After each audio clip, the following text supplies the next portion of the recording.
Presentata ieri a Milano in occasione della BIT, la vetrina più importante del turismo internazionale in Italia, la 75esima edizione del Festival del Mandorlo in Fiore, presente il sindaco Miccichè, l'assessore Ciulla, Giovanni Di Maidan, organizzatore dell'evento, Lillo Pisano, la GAIP, amministratore del distretto turistico Valle dei Templi. Durante l'evento anche la visita del ministro del turismo Daniela Santanchè. Spero che i miei impegni me lo consentiranno perché è molto bella. A parte che è meravigliosa la Valle dei Templi, ma il Mandorlo è una manifestazione di interesse nazionale. Quanto è importante un evento come questo dopo il Covid, dopo la pausa del Covid per il turismo in generale? È importantissimo perché il Covid ha penalizzato moltissimo questo settore, ma quest'anno sarà il sorpasso. Agrigento ha avuto veramente il momento di visibilità più importante della BIT.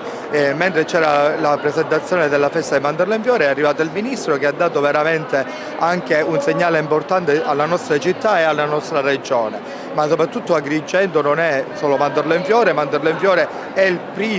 è la prima kermesse che si fa nella nostra città, ma oltre a questo naturalmente si sta lavorando per una promozione e per una serie di iniziative importanti che porteranno Agrigento, come negli ultimi 2 anni, a essere tra le migliori città turistiche della regione siciliana. Agrigento merita riprendere, volare dal punto di vista turistico. Si presenta la festa del Mandorlo, un Mandorlo che quest'anno sarà in maniera anomala, cioè più ricca, con tante manifestazioni collaterali. Abbiamo voluto per esempio le 2 domeniche, la prima e l'ultima, essere le 2 domeniche fondamentali. Prima era soltanto l'ultima, sia il 5 marzo che il 12 marzo saranno le 2 domeniche fondamentali della festa. Durante la settimana ci saranno tantissime manifestazioni collaterali con la sfilata dei gruppi per la città.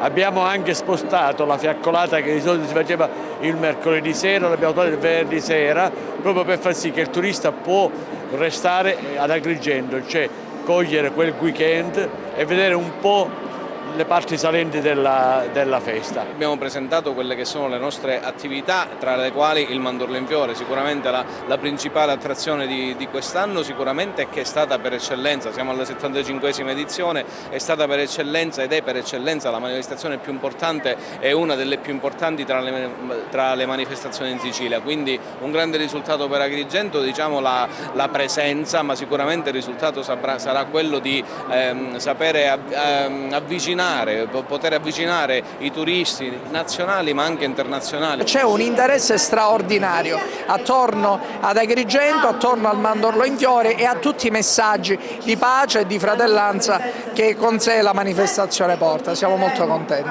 La festa del Mandorlo quest'anno avrà un input in più perché si presenta dopo 2 anni con una ricchezza di programma notevole. I contenuti sono di grandissima rilevanza, quest'anno si arricchisce veramente di tanti appuntamenti, anche per esempio fra gli altri il concerto di Mr. Rain che adesso ha avuto un piazzamento molto importante a Sanremo, però il nucleo è sempre quello del folklore internazionale che attraverso i patrimoni dell'umanità diventa il momento per celebrare la pace e la fratellanza in un'epoca storica quando questi valori assumono nuovamente un'attualità straordinaria. Una kermesse ricca di gruppi folcloristici internazionali, come al solito ci sarà il 65esimo Festival internazionale folklore e il 20esimo Festival Bambini del Mondo. Saranno circa 40 le nazioni rappresentate quest'anno.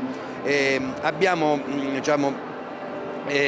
largamente condiviso il programma con tante associazioni, con chi ci sta collaborando. Ovvio che c'è la presenza importante del distretto turistico ma anche della Fondazione Teatro Pirandello, oltre che del Comune di Agrigento e del Parco Archeologico, che sono i promotori fondamentali della kermesse. Per la prima volta è presente l'associazione dei B&B Agrigento che promuove, che porta un prodotto di qualità, le tue notti tra le Valle dei Templi, quindi qualcosa di importante che viene proposto in questa vetrina internazionale. Agrigento direi che quest'anno in una comunità di intenti, veramente con uno sguardo al futuro, sta facendo un grande lavoro.